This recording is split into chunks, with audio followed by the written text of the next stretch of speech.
Then Cinderella and the prince joined a yoga class and lived healthily ever after. Isn't that great? Yeah. Yeah, I love surprise endings, don't you? Yeah. Say, you want to read another one? Yeah. Okay, here we go. Let's see what this one is. Aha. It's called the Number of the Day book. Sounds like a page turner.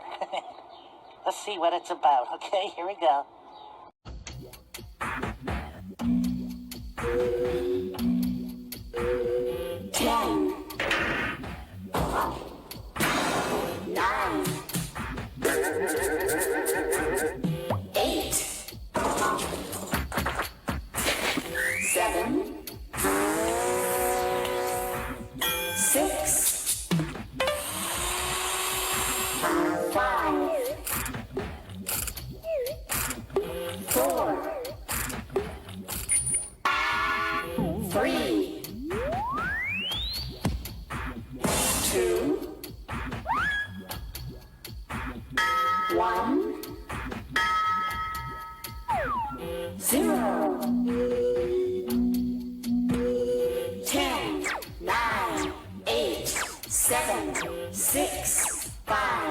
Four, three, two, one, zero.